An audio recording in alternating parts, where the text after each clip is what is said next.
the fandom itself seemed to ask the question, who are you and what do you want?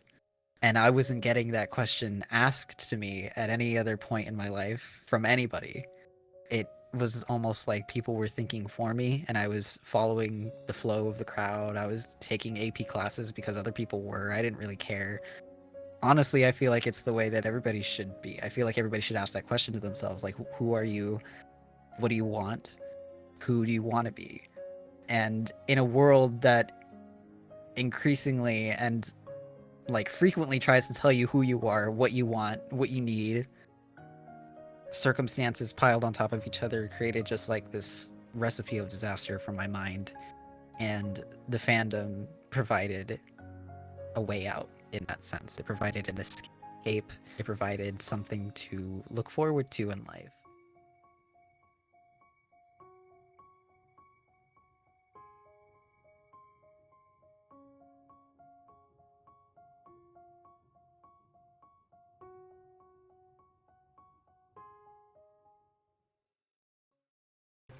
My name is Artie Hart. I am a furry and a college graduate. And those are my two titles.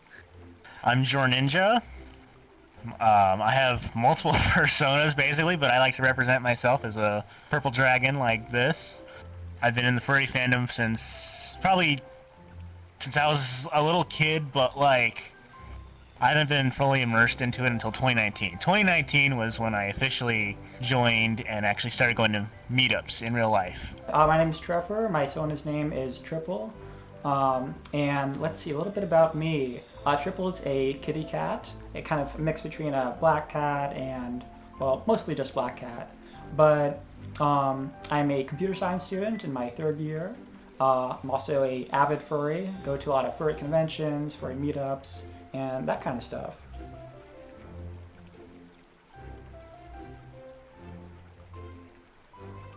I suppose like there's so many different things that influences someone in being in a fandom. I think probably the main one was that like just being into animals. I've seen a lot of cartoons as a kid, and Pokemon being one of them, right? My name Jor Ninja like kind of comes from the Pokemon Greninja. It's just it's like my favorite Pokemon, so that's basically kind of where I got my name. Well, it's where I got my name from, but basically I think Pokemon really influenced me in being a furry, because it's like, oh, I can be something that I've always wanted to be. A Pokemon. I've always wanted to be some other creature. I like dragons, so right now I'm a dragon, but even then, like even as a little kid before Pokemon, I mean, I was always watching animal cartoons, and it was just like, it would be interesting if I was like a dog or something, or I don't know. That's how I think that's how a lot of people get in this fandom. It's just that they're like, oh my gosh, I would totally vibe with this particular creature. I got into the fandom when I was 14, and the way I got into it is probably not the best way to get into it, but I had a friend in, middle school at this point? Middle school or high school? That showed me a not safe for work comic that had furries in it. And I had not really ever known about the fandom beforehand. I didn't really know about anything that was shown to me. So that's how I found it, but that's not why I stayed. I stayed in the fandom because I found a beauty that I really didn't see anywhere else on any other websites and any other fandom. The fandom provided me with a lot of beauty and a lot of hope that my life could get better, because when I found it, I was in a pretty dark place. I was really depressed because of, high school angst, you could say, grades, stuff like that, living up to expectations, religion, figuring out myself and my sexuality and how I vibe with that and all that stuff. So I was in a really dark place at that time, and the fandom gave me something to aspire to look forward to look up to, and to be hopeful for in the future. Let's see, it started out with these books called the Warriors Cats books, which are about these cats that live in the wild. They live in clans, and they kind of form groups and fight each other. And I really liked how these characters were kind of anthropomorphic, and that they had like kind of human traits, qualities. So I loved the also images of them. And specifically, I remember seeing these animations when I was like 13, 14, and just being in love with like how cool the animations were. Later on, when I turned 18, I met a friend in a game called Team Fortress 2, and he was a furry who invited me to his furry group chat. But from there, I kind of joined the group chat and started to learn a little bit about furry culture, furry art, fursonas, and from there, I basically became a furry just by association in a sense.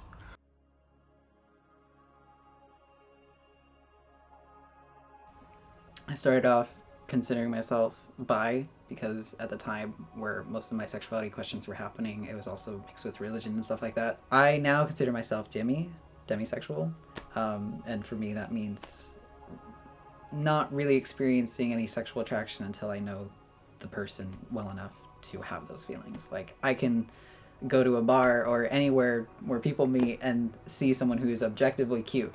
It could be a guy or girl, I don't really care. Like, as long as they have a nice face, like, it's fine. But I won't feel any sort of sexual attraction until I meet them and I understand or, hope that they are a good person. And someone that I can connect with. Because it's not always about being good. It's sometimes about, being able to connect with them on a good level. I don't really care about labels so much anymore. I would prefer that people see me as a person rather than any sort of label that could be bestowed upon me, whether that's gay, furry, queer, demi. I don't care. I don't like fitting in a box. I like being able to, even top or bottom, like, that's a whole thing in the gay community where it's like, what's your role? And I'm like, I don't care, just let me do what I want. Came out as bisexual before I told my parents I was a furry.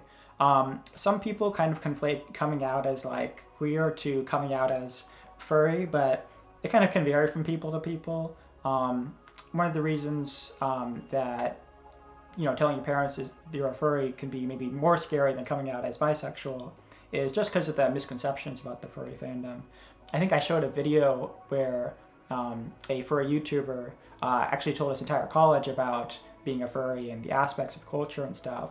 And then later I told my own college, gave a kind of public speaking presentation about it. Identify as bisexual, homoromantic, and demisexual.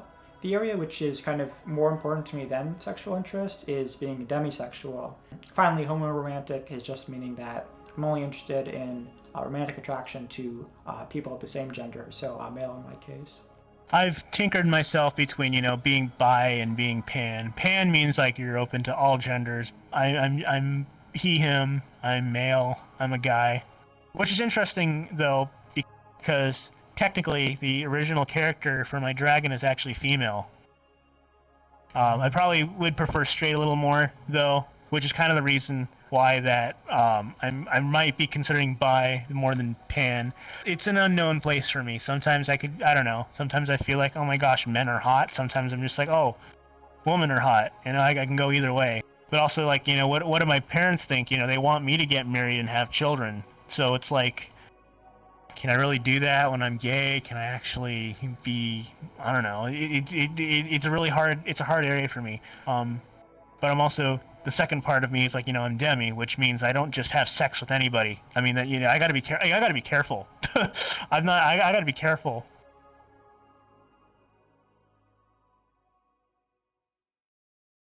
Conventions. I think that is probably the pinnacle of the furry fandom experience, because so much of it is online, and so much of that, just being online, can really warp your sense of the fandom, and everybody has their own, cliques and niches and stuff that they fit into, and that's totally chill. But if you want like the gourmet experience, I would definitely recommend going to a convention and just seeing what it's about, being around people who are okay to be themselves, which is kind of the magic, I want to say, of being in the fandom. Experiencing that in real life is incredible. I think that is probably like the pinnacle of the furry fandom experience. So if you're curious or if you want to know more about it, I would definitely recommend checking out a convention. For me, the first thing that I did was find online friends who are interested in the furry community. So I'd say that's probably the most accessible and maybe even the safest one, is start with maybe online interests and online friends you can meet, make friends with. From them, you're going to be able to find kind of more aspects of the community, more areas of interest. There's so many furry content creators on YouTube. I'd say for me, Twitter was also one of the most impactful ones because I got to see other furries online. Go to a fur meet. Fur meet's just a local meeting of furries nearby. In Santa Cruz, there's something called First Friday, which is furries meet in downtown Santa Cruz, first Friday of every month. But yeah, go to a fur meet, check out social media, and make friends.